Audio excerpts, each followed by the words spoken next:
If you were doing your job, we wouldn't be here. So I couldn't figure out how to download this or to deal with the entire clip, so I'll just focus on the kicker line there that if pastors were doing their job, that there'd be no online influencers doing theology on TikTok and YouTube and all sorts of places like that, which is just blatantly false. And don't get me wrong, I like Dinks. I think that the content that his puppeteer makes is fantastic and is exactly what the church needs, but I do see it as content. I don't see it as a relationship, and I think the guy who's running the puppet is starting to see the relationship because he has none of the bounds that a pastor does in his church. His criticism is fair, though. There is a lot of pastoral cowardice these days. There is a lot of people who will just, pick a nice easy road of preaching or teaching or programming or anything that they can kind of do in their church that's not going to cause trouble, because it is their paycheck. That's not something to be ashamed of. They make their money off the gospel as they are instructed to do so, and they are allowed to do so in the scriptures. But what Dinks is implying is that they're filling the gap for discipleship, and they simply aren't. Christian content creators, myself included, are not discipling people, even if we make content that is responded to, even if we make content that is well received and liked and shared and referenced. We're not disciple making. Pastors in a relational context are the ones doing the discipling, and that's different than what their preaching would be. They could have different conversations and different kind of levels of teaching in a relationship of discipleship than they could from a public preaching perspective. And that's because neither of these two sides, Dinks or the pastors who are criticizing Dinks, actually understand what media is. They don't understand what media does, and you can see this in the church when they think that somehow a pastor can be in multiple places at once, as if he had functional omnipresence, and we'll just call it multi-site, we'll call it video venue, we'll call it all these things to make up for the fact that you don't actually have a pastor talking to you, you have content talking to you. And that just evolved into what we see now with Christian content creators, where you have everyone and their dog or their puppet making content online. They're making content for a Christian audience to be consumed by a Christian audience, but it is in fact content. And Dinks is a very interesting example of that because he's 2 layers deep on that. Most people are just 1 layer deep on that. Most people, I got to get my light to come back on. Most people are only 1 layer deep on that. Most people don't have to think about how they're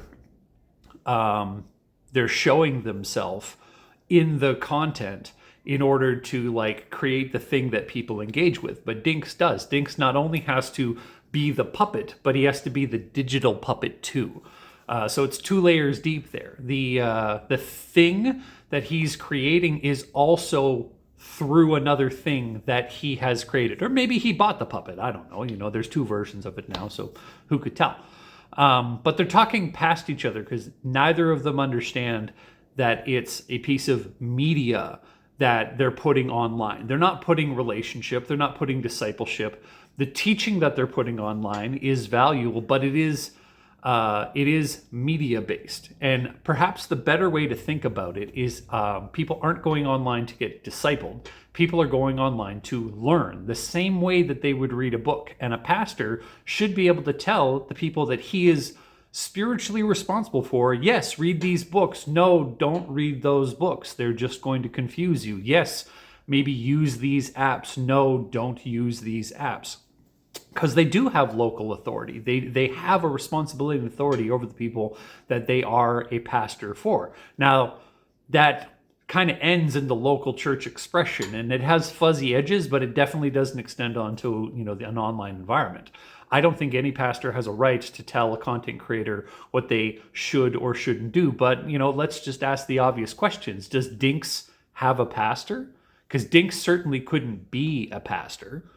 He couldn't baptize people. He couldn't marry people because he's a fictional character. He has a representation. He has a character, like a physical presence that can be kind of moved around, but it's always moved around by someone else. I have no doubt that that someone else is a Christian. Heck, that person could also be a pastor. I don't know why there's a dig at an MDiv. I don't have an MDiv, and I'm a theologian. I have 2 commentaries now that I've written. It's great.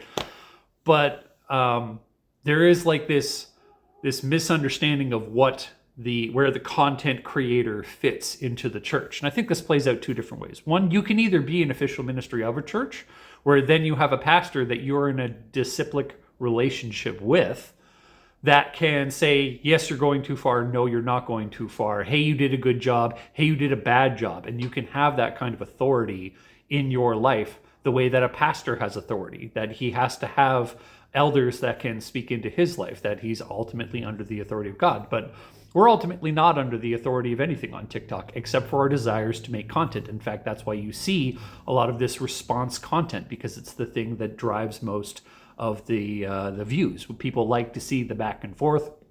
They like to see you engaging with content, that kind of stuff. But that's not what, churches are. In fact, that's what you're accusing, Dinks.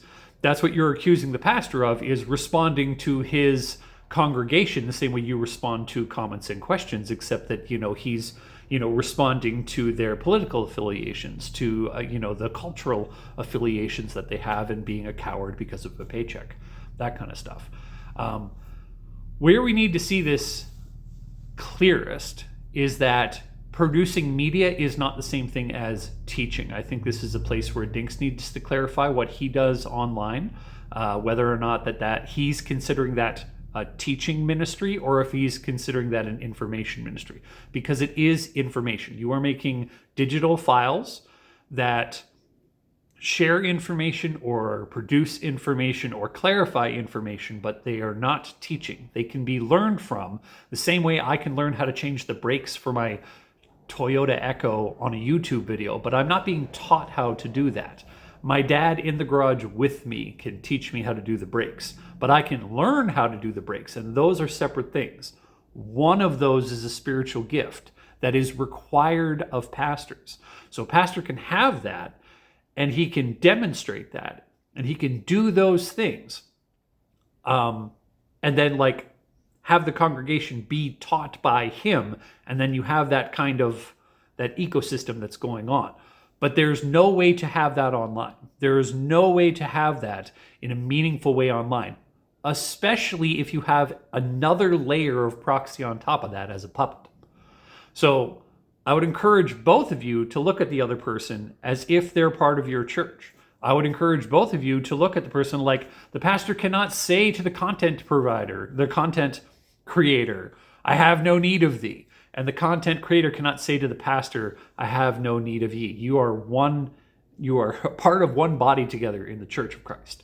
You're part of the same thing, but you're arguing past each other because you think this is real. You think you're talking to a person. This isn't a person talking to you. This is a video being made and being sent to you to convey information. I would send you a letter and we could accomplish the same thing. It just wouldn't look like that because this just has the aesthetics of what discipleship can be as opposed to the function of what discipleship can be.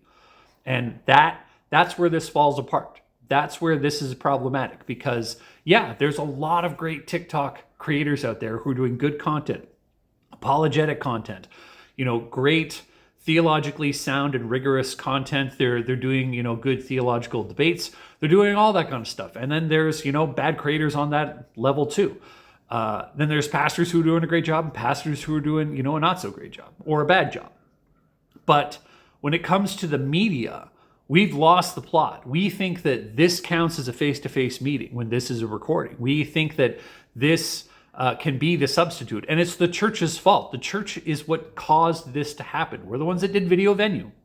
We're the ones that did television churches and radio churches. We were doing stuff online, long form content online before TED Talks were ever a thing, before YouTube existed. That is what we were doing. And it's bred this as we think that this is okay, to the point where at the far end of the spectrum, you now have it 2 layers deep where a puppet is teaching theology that will never be able to baptize you, never be able to, marry someone in your church, could never exercise church discipline, and right now is proving that church discipline could never be exercised against him. Looking forward to the response.